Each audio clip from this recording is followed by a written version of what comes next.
les commentateurs de la Torah, tout ce qu'on connaît, les chidushim qu'il y a dans la Torah, qu'un homme il a la possibilité peut-être de prendre de la Torah, ça vient d'une seule neshama. Et cette neshama, il n'y en a qu'une. C'est lui qui puise.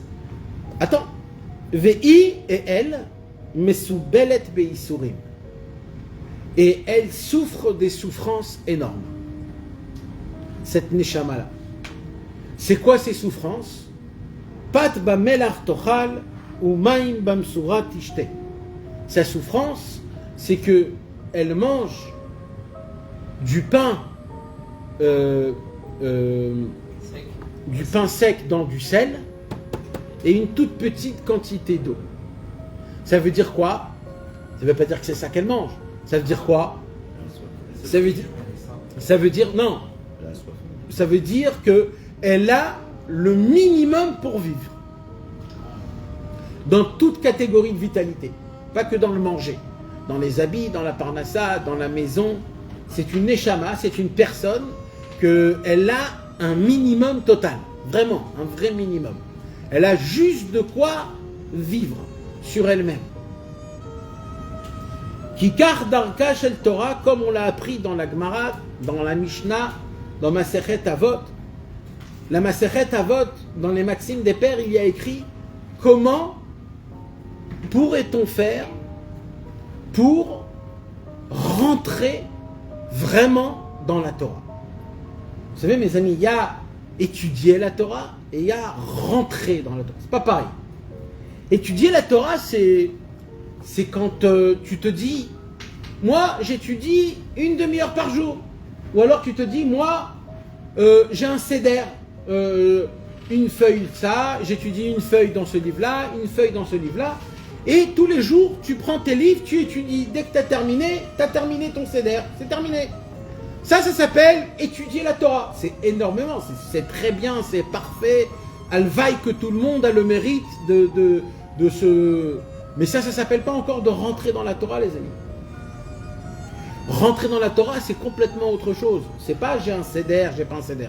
Rentrer dans la Torah, c'est de se dire, voilà, dans cette journée-là, dans mes 24 heures-là d'aujourd'hui, j'ai pas de travail, j'ai pas de devoir spécial, j'ai le temps, on va dire, libre. Ces 24 heures-là, je rentre dans la Torah. C'est-à-dire quoi, je rentre dans la Torah? Ça veut dire, dans ta tête, tu mets tout de côté, tu éteins le téléphone, tu ne penses à rien, tu te mets dans une synagogue, dans un Beth Midrash, dans un kever de tzaddik, tu prends 3, 4, 5 livres, si tu peux avec un ami, et toute la journée, vous êtes dans la Torah, vous regardez dedans, vous étudiez, vous rentrez, vous parlez, vous essayez de... Et dans votre tête, il n'y a que la Torah et on pense que de la Torah. Et ça, mes amis, c'est un niveau. C'est un niveau. La Mishnah, dans Masechet Avot, elle demande comment peut-on arriver à rentrer dans la Torah? Pas juste d'étudier, savoir ce qu'il y a écrit, de ressentir mamash, les vibrations de la Torah, que la Torah elle a la possibilité. Alors là-bas, les Chachamim dans la Mishnah, ils nous enseignent quelque chose qui est un peu compliqué. C'est quoi? Elle dit celui qui veut rentrer, mettre dans la Torah et ressentir et vivre vraiment dans tout son corps ce qu'il y a dans la Torah, il y a des habitudes à s'habituer.